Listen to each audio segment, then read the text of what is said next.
वही अरुण जेटली जी के भी साथ काम करता है, वही बीजेपी में भी काम करता है, वही कपिल मिश्रा के साथ आकर प्रेस कॉन्फ्रेंस कर रहा है। और 35-35 करोड़ के चेक दिखा दिए गए। वो चेक भी आप लोग नहीं पूछते कि कहां से चेक आया, कैसा चेक आया। ओरिजिनल चेक दिखाए गए। इतना बड़ा फ्रॉड टीवी के सामने हो रहा है, इतना बड़ा फ्रॉड मीडिया के सामने हो रहा है।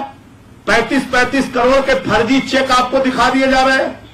अरे भाई, ऐसे तो कोई भी चेक बना के, मैं ही बना के लेके आया, 70 करोड़ रुपए का भारतीय जनता पार्टी के नाम पे चेक है, बना लिया मैंने। अरे किस जनता पार्टी के नाम पे चेक है, बना लिया मैंने।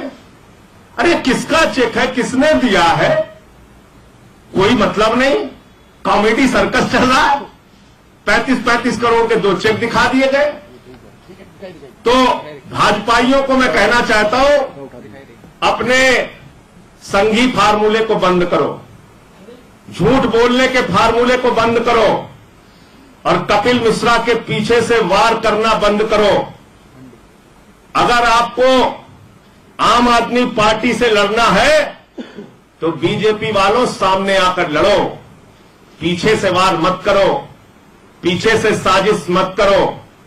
आम आदमी पार्टी से लड़ो तो सामने सामने आकर लड़ो। तुमने अरविंद केजरीवाल को बहुत बदनाम कर लिया, उस शख्स को जिसकी ईमानदारी पर दुश्मन भी सवाल नहीं उठा सकता। राजनीतिक कारणों से चाहे जितना आप बदनाम करने की कोशिश कीजिए, लेकिन अरविंद केजरीवाल वो शख्स है जिसने अपने इनकम टैक्स कमिश्नर की नौकरी को इस देश के लिए लात मार के समाज के लिए काम करने का संकल्प लिया। अरविंद केजरीवाल वो शख्स है जिन्होंने मुख्यमंत्री की कुर्सी को लात मार के अपने सिद्धांतों और संकल्पों पर चलने का काम किया।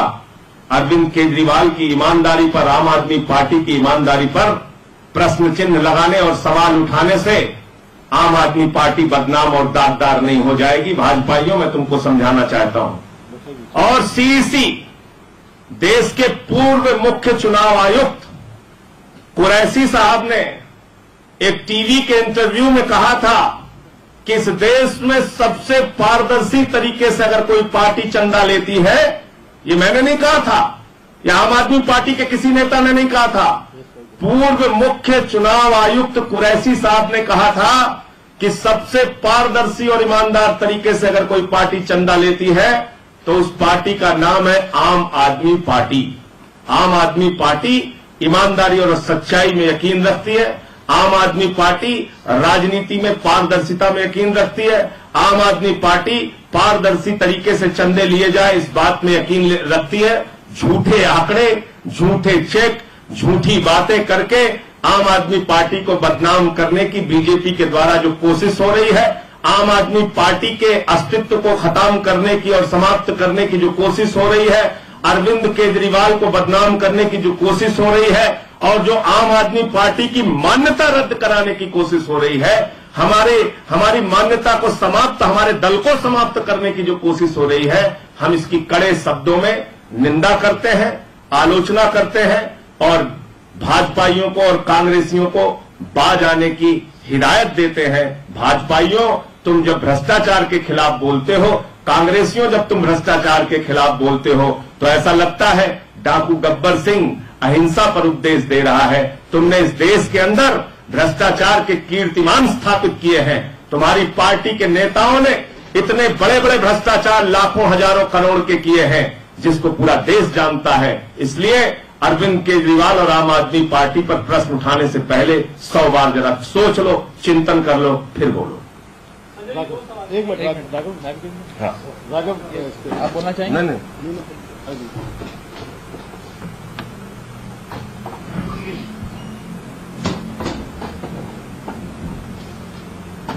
साथियों, जो आज हमने प्रेस कॉन्फ्रेंस में देखा उसमें कुछ बड़े बड़े शब्दों का प्रयोग करा गया।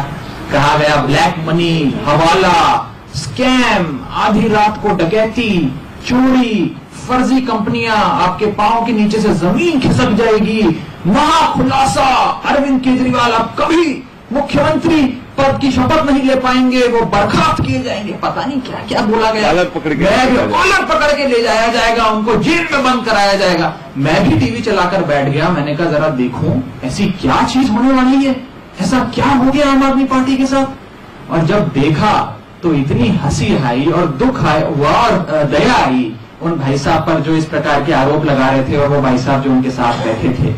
मतलब ऐसी बेबुनियाद चीज है। पहले तो मैं आपको ये स्पष्ट कर दूं कि वही पुराने आरोप कि 2 करोड़ का चंदा आधी रात को आम आदमी पार्टी को मिला, वही जो प्रधानमंत्री जी ने आरोप लगाया, वही आरोप को आज फिर प्रेस कॉन्फ्रेंस में लगा रहे हैं। अरे भाई 2.5 साल 3 साल से आपकी सरकार है, आप औसतन हर हफ्ते 4 इनकम टैक्स के नोटिस हमें भेजते हैं। आप जो मांगते हैं, ये रही वो इनकम टैक्स, पिछले हफ्ते ये 4 नोटिस आए हमें इनकम टैक्स के, ये 4 नोटिस आए हमें पिछले हफ्ते इनकम टैक्स के, 4 नोटिस पिछले हफ्ते आए हैं। आप रोज हमसे जो जानकारी मांगते हैं हम आपको वो जानकारियां दे देते हैं, फिर भी आप लोग नहीं कुछ कर पा रहे। इतनी आप लोगों की बुरी हालत हो गई है कि अब आपको शिखंडियों का सहारा लेकर हम पे वार करना पड़ेगा। इतनी आपकी दयनीय स्थिति हो गई है कि आपकी जांच एजेंसियां फेल हो गई हैं।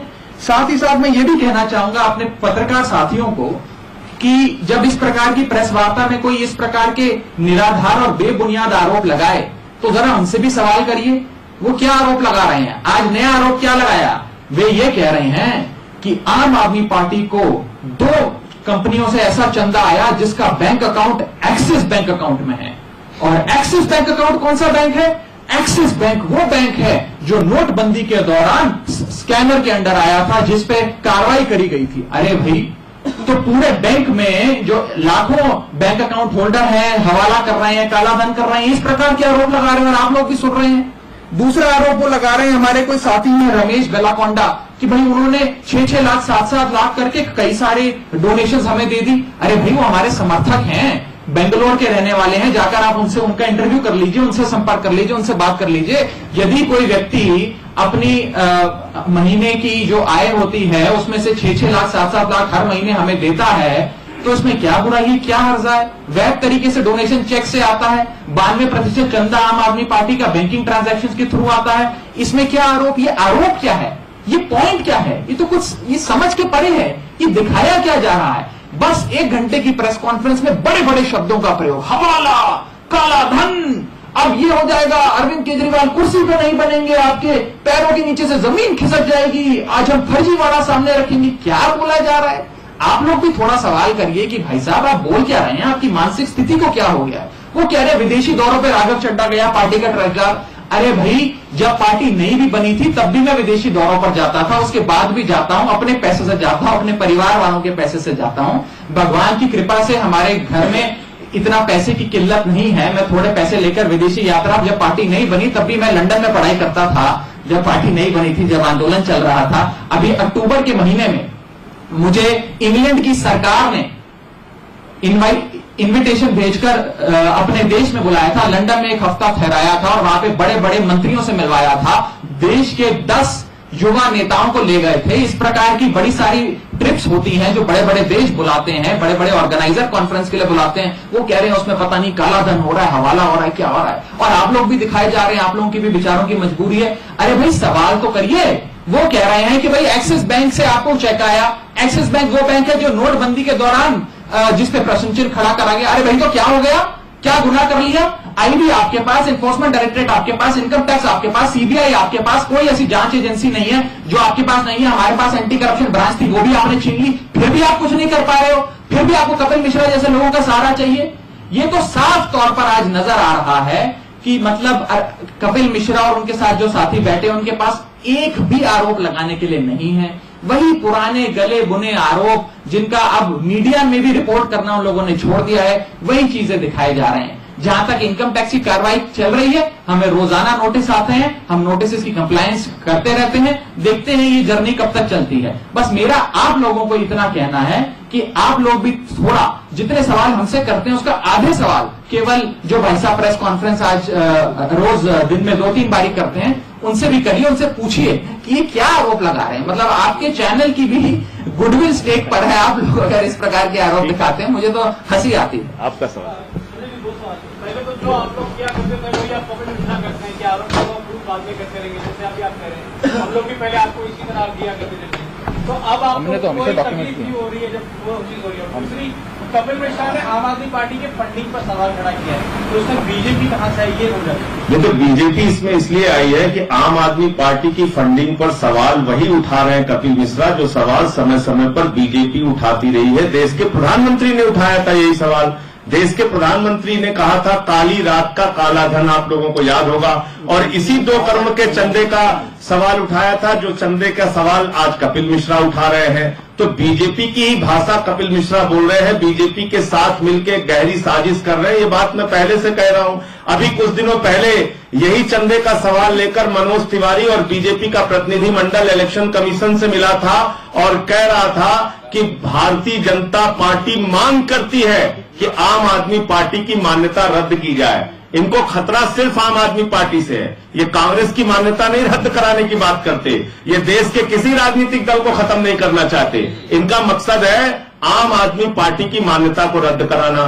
दूसरी बात मैं कहना चाहता हूं, जो बात राघव ने कही, सीबीआई तुम्हारे पास, इनकम टैक्स तुम्हारे पास, ईडी तुम्हारे पास, पुलिस तुम्हारे पास, एसीबी तुम्हारे पास, देश की सारी जांच एजेंसियां तुम्हारे पास हैं। या तो तुम सार्वजनिक तौर पे भाजपाइयों आके कह दो कि हमारी सरकार नाकारा है, कायर है, डरपोक है, हम कुछ नहीं कर सकते, हमारे पास कोई कार्रवाई करने का आधार और अधिकार नहीं है, या तो साफ साफ ये मान लो। या तो तुम्हारे प्रधानमंत्री जी ने जो 2.5 साल से हमारी जांच करा रहे हैं, काली रात का काला धन, अब कुछ नहीं निकला, या तो ये मान लो। दो में से तो एक ही बात होगी। संजय जी, 2 विधायकों का नाम लिया, नरेश कुमार, एक और विधायक का नाम लिया, उनकी पत्नी का नाम लिया, शिवचरण गोयल। मैं आप लोगों से पूछना चाहता हूँ, हाँ, दीजिए, नाम दिखाया, मैंने सुना है, शेल कंपनीज हैं, पैसा रूट किया गया है, उन पर स्पेसिफिक जवाब आप क्यों नहीं देते? मैं आप पहली बात तो वो पेपर दिखाइए ना, जो पेपर आपको उन्होंने 35 करोड़ का 2 चेक दिखा दिया प्रेस कॉन्फ्रेंस में, मैंने 70 करोड़ रुपए का भारतीय जनता पार्टी का दिखा दिया।